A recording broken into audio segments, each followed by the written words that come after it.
I swear, if I had ended my shift just 5 minutes earlier that night, I'd probably still be able to sleep peacefully today. I've worked the night shift as a registered nurse for almost 6 years at one of the biggest hospitals in the city. If you've never worked nights in a hospital, it's hard to explain how strange they can feel. During the day, every hallway is packed with doctors, visitors, delivery carts, volunteers, and alarms competing for your attention. At 2 in the morning, it's different. The fluorescent lights seem harsher. Every footstep echoes farther. Even the elevators sound louder than they should.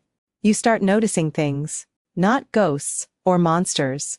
Just little details your brain usually ignores. Or at least, that's what I used to believe. 3 days before everything happened, room 307 had been sealed after a young woman named Lily Morgan died from sudden complications following what should have been a routine surgery.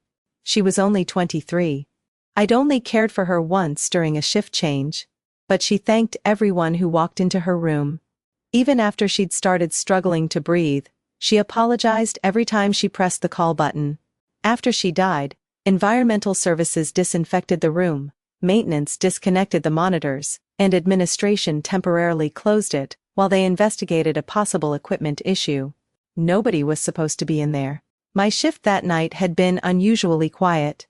Around 2:40 a.m., I finished charting medications at the nurse's station, while my coworker Jasmine grabbed coffee downstairs.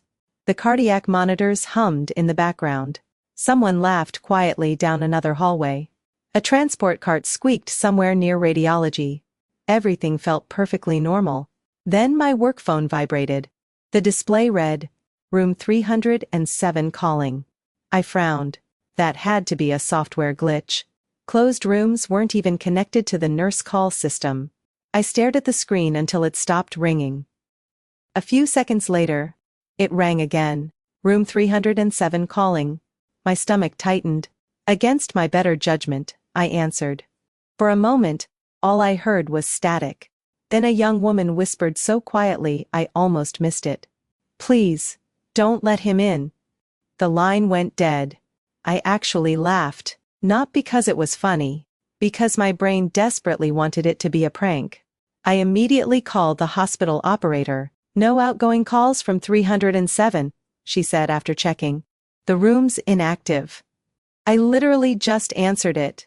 There aren't even phones connected in there anymore. She sounded more confused than concerned. I hung up and headed toward the east wing. Every logical explanation still made more sense than believing what I'd just heard. Maybe maintenance accidentally reactivated something. Maybe another room was misnumbered. Maybe I was simply exhausted. The hallway leading to room 307 felt colder than the rest of the floor. Not dramatically. Just enough for me to notice. Half the lights had been dimmed to save power overnight. Plastic sheeting still covered part of the wall where electricians had opened ceiling panels. The door to 307 was closed. A yellow notice still read, "Room temporarily out of service." I pushed the door open.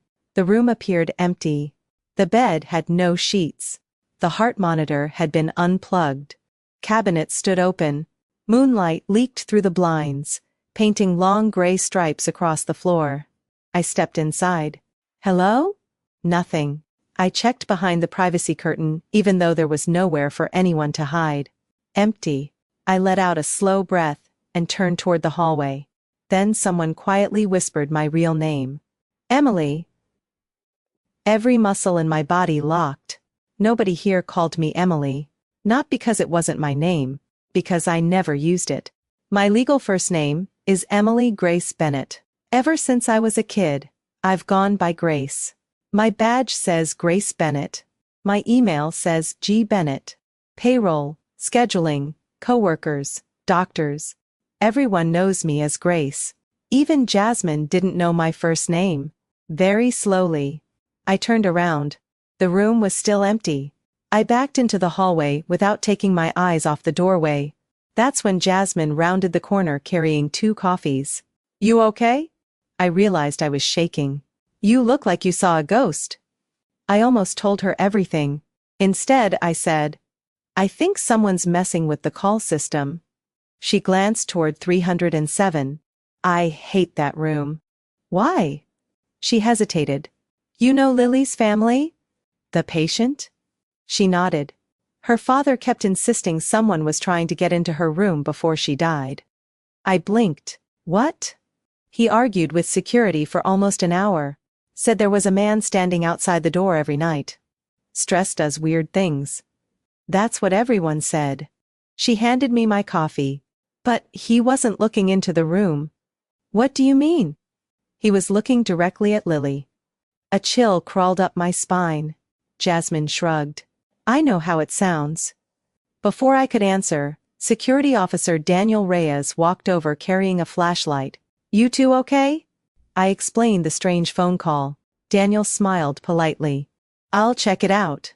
He stepped into 307. 30 seconds later, he came back. Nothing. He even joked that maybe the hospital computers had developed a sense of humor. That should have been the end of it. Instead, things got stranger. At 3:15 a.m., another patient hit the call button. Mrs. Henderson in room 312. When I entered, she was sitting upright, staring toward her doorway. Did you move that man? What man? The one watching the hallway. There wasn't anyone outside. He smiled at me.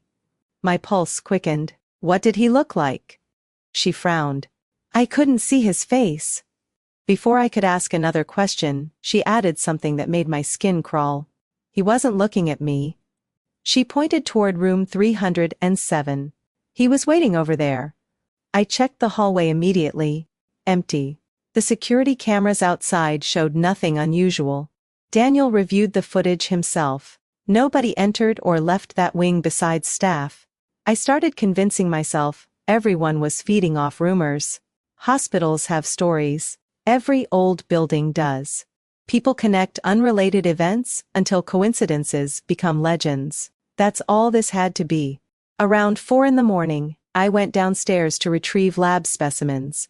The pathology hallway was almost deserted. As I passed medical records, an elderly volunteer named Martha waved me over. She'd worked there longer than anyone. Grace, I actually need to ask you something. She smiled. I was hoping you would. That immediately caught me off guard. What? She studied my face. Has room 307 called you yet? The blood drained from my face. I hadn't told anyone besides Jasmine and Daniel. How did you know that?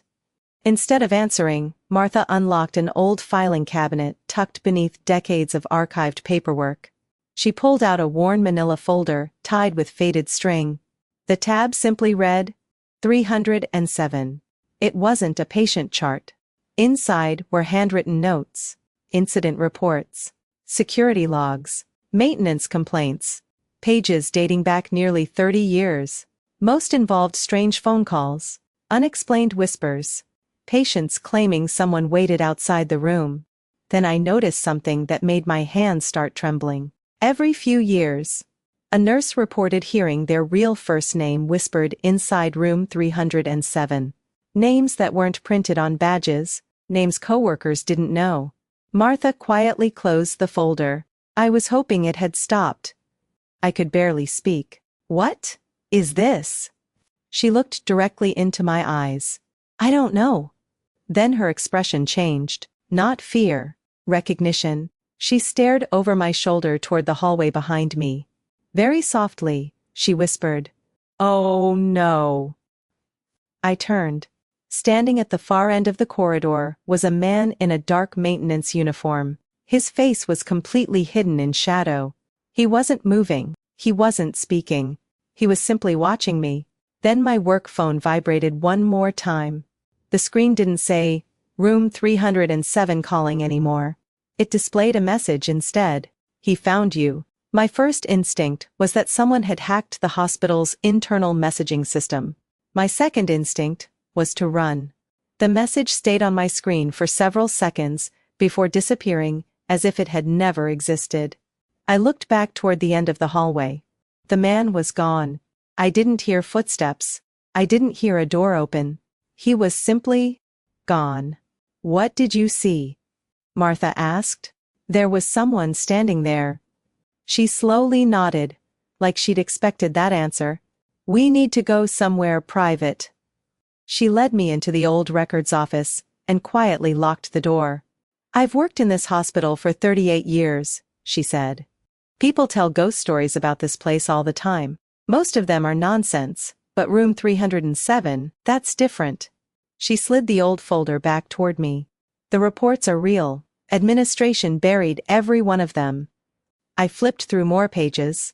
Most were dismissed as stress, fatigue, or equipment malfunctions. But there was a pattern. Every nurse who reported hearing their real name had one thing in common. Within 24 hours, another patient on the floor suffered an unexpected medical emergency. The nurses weren't harmed. The patients were. I looked up. What does that have to do with me? "I don't think whatever is behind this is calling nurses." "What do you mean?" "I think it's warning them." Before I could answer, the overhead speakers crackled. "Rapid response team to East Wing, room 305. My heart dropped. Room 305 was only 2 doors away from 307. I sprinted upstairs. Doctors and nurses were already rushing into the room. An elderly man had suddenly stopped breathing. We worked on him for nearly 15 minutes. Chest compressions, medication, airway management. Everything textbook. His pulse returned. Barely. As respiratory therapy wheeled him toward the ICU, I noticed something strange. His wife was standing in the corner, crying. She grabbed my wrist. It wasn't my husband he wanted. What? He kept staring into the hallway. She was shaking violently. He said the man was waiting for someone else. My stomach twisted. For who? She looked directly at me. You! The rest of my shift passed in a blur. I kept catching movement in reflections. A shadow crossing an empty doorway. Someone standing just outside my peripheral vision. Every time I turned. Nothing. By sunrise, I convinced myself exhaustion was making me paranoid. I drove home. Locked every door. Closed every curtain. I slept maybe 3 hours before my phone rang. It was Daniel. "Grace, can you come back?" "What happened?" "Martha collapsed." I was back at the hospital within 20 minutes. Daniel met me outside the ICU. "Heart attack?" He shook his head. "Stroke." "Is she conscious?" "Barely." She had asked for me. When I entered her room, she looked impossibly frail compared to the energetic woman I'd spoken with only hours earlier. She motioned for me to come closer. They never finished reading the oldest report. "What oldest report?" She pointed weakly toward her purse. Inside was a folded newspaper clipping, dated 1992. The headline read, "Nurse saves 3 patients during overnight fire." There was a photo beneath it. A young nurse smiling beside firefighters. I stared at the picture. She looked exactly like me. Not similar. Exactly. Same eyes. Same smile. Same tiny scar above the eyebrow I'd gotten falling off a bike when I was 9. I looked from the picture back to Martha. This has to be fake. It isn't. The date? Read the name. Emily Grace Bennett. I stopped breathing. My grandmother's name was Evelyn. Martha slowly shook her head. No. My parents. They changed your name after the fire. Nothing she was saying made sense. She took another painful breath. Your mother worked here. My mother died when I was little. She wasn't your biological mother. The room suddenly felt impossibly small. I don't understand. 24 years ago, there was another incident in room 307. My heart pounded. A patient became violent. He wasn't sick. He believed someone was following him. He attacked a young nurse who had just given birth a few weeks earlier. Your mother. I couldn't speak. The hospital covered everything up. The nurse survived. The patient didn't. They called it self-defense. But she never recovered emotionally. She resigned. Changed both of your names. And disappeared. I stared at her. How do you know all this? Because I helped her. Every memory I'd ever had suddenly felt uncertain. My parents had always avoided talking about my birth. They'd changed the subject whenever I asked why my baby pictures started several months after I was supposedly born. I thought it was family grief. Now, I wasn't sure what was real anymore. Martha squeezed my hand. It recognized you. What recognized me? I don't know. Before she could finish another sentence, every monitor in her room went black. Not just hers. The entire floor lost power. Emergency lights flickered on. Nurses poured into the hallway. Backup generators should have restored electricity within seconds. They didn't. The hospital fell eerily silent. No ventilators. No paging system. No monitor alarms. Just darkness. Then, footsteps. Slow. Measured. Coming from the direction of room 307. Daniel appeared carrying a flashlight. The generators are offline. That's impossible. I know. Another nurse yelled from the hallway. I saw someone walking toward 307. Daniel looked at me. You stay here. I ignored him. We both ran. The emergency lights barely illuminated the corridor. Room 307 stood open. Inside, a man wearing an old maintenance uniform was standing beside the empty hospital bed. For the first time, I could clearly see his face. He wasn't decomposed. He wasn't monstrous. He looked painfully ordinary. Middle-aged, tired, almost sad. He looked at me. Emily. His voice sounded exactly like the whisper I'd heard. Daniel stepped between us. Sir, don't move. The man ignored him. Instead, he looked directly at me. I've been trying to warn you. The words hit me harder than I expected. What? He isn't here anymore.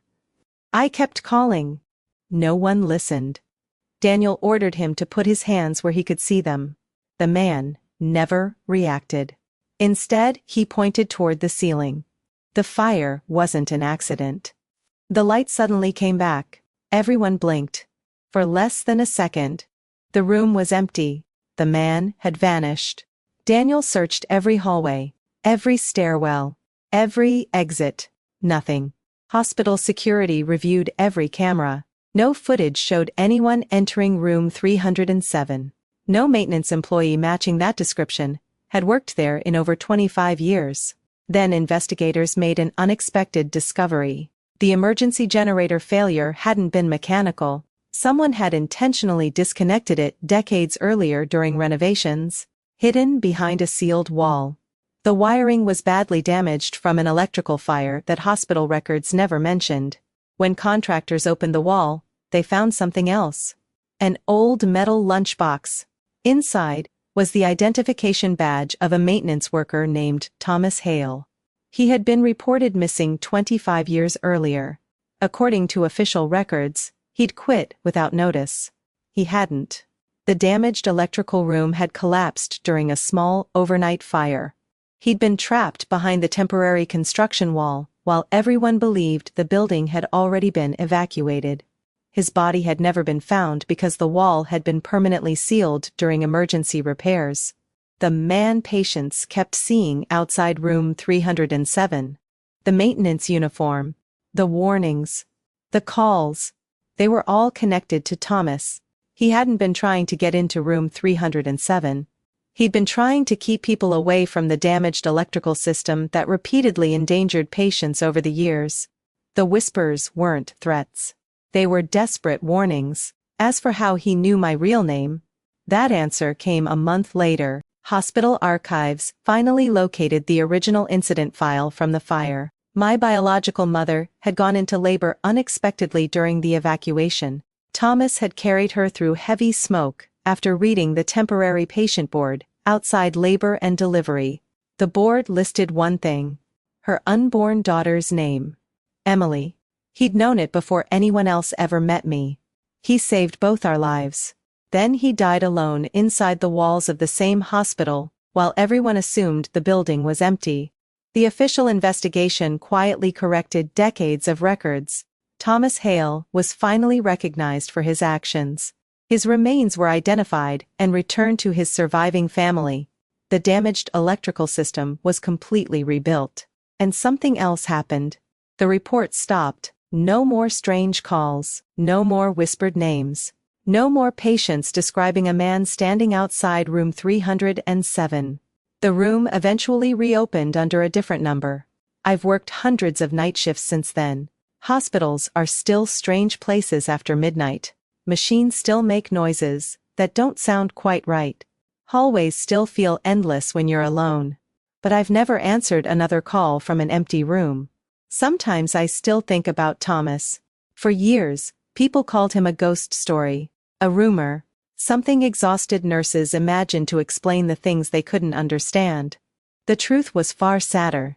He wasn't haunting anyone. He was trying to finish the job he'd died doing. Protecting complete strangers. And if I'd clocked out 5 minutes earlier that night, nobody would have ever known.